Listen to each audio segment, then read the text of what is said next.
AITUC പ്രക്ഷോഭജാഥയ്ക്ക് Perungottukara സെന്ററിൽ സ്വീകരണം നൽകി.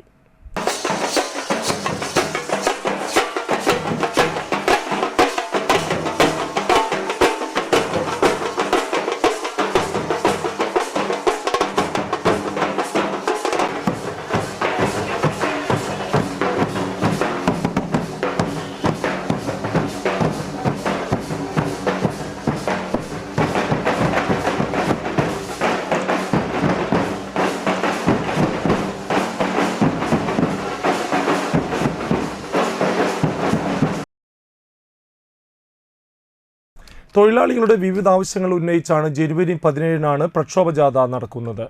1 ലക്ഷം തൊഴിലാളികളെ അണിനിരത്തി നടക്കുന്ന തൊഴിലാളി പ്രക്ഷോഭജാഥയുടെ പ്രചരണാർത്ഥം TJ ആഞ്ചലോസ് ക്യാപ്റ്റനും KK അഷ്റഫ് വൈസ് ക്യാപ്റ്റനും KG ശിവാനന്ദൻ ഡയറക്ടറുമായ ജാഥയ്ക്കാണ് പെരുങ്ങോട്ടുകരയിൽ സ്വീകരണം നൽകിയത്. യോഗത്തിൽ CR മുരളീധരൻ അധ്യക്ഷനായി. VS സുനിൽകുമാർ മുഖ്യ അതിഥിയായിരുന്നു. AK അനിൽകുമാർ, പ്രതീഷ് എന്നിവർ സംസാരിച്ചു.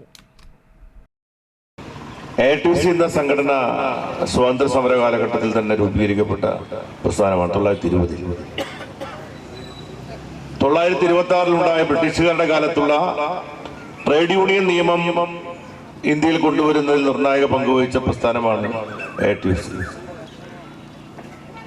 AITUCയുടെ സമര ചരിത്രത്തിൽ ഇന്നുവരെ ഭരണാധികാരികൾ ആരാണെന്ന് നോക്കിക്കൊണ്ടുള്ള സമരങ്ങളല്ല നമ്മൾ നടത്തിയിട്ടുള്ളത്.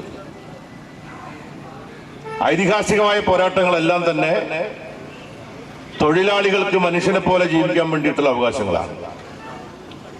ഇന്ന് ഈ സമര പ്രചരണ ജാഥയ്ക്ക് സ്വീകരണം നൽകുന്ന, നമ്മൾ കാല് ചവിട്ടി നിൽക്കുന്ന അന്തിക്കാട്ട മണ്ണ് കേരളത്തിന്റെയും ഇന്ത്യയുടെയും സ്വാതന്ത്ര്യ സമര ചരിത്രത്തിലെ തൊഴിലാളി വർഗ സമര പോരാട്ടത്തിന്റെ രക്തസാക്ഷിത്വം കൊണ്ട് ഐതിഹാസികമായ ചരിത്രം രചിച്ച മണ്ണാണ് ഈ മണ്ണ്.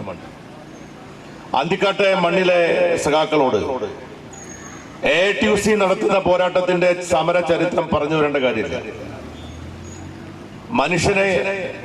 മനുഷ്യൻ തന്നെ ചൂഷണം ചെയ്യുന്ന വ്യവസ്ഥക്കെതിരായി പോരാടിയവരാണ് നമ്മുടെ നാട്ടിലെ ട്രേഡ് യൂണിയൻ പ്രസ്ഥാനം. അന്തിക്കാട്ടെ ഏനാമാവ് പെരിങ്ങോട്ടുകര ചെത്തൊഴിലാളി യൂണിയൻ എന്ന കേരളത്തിന്റെ സമര ചരിത്രത്തിലെ ഏറ്റവും വലിയ സമര സംഘടന AITUCയുമായി ബന്ധപ്പെട്ട പ്രസ്ഥാനമാണ്.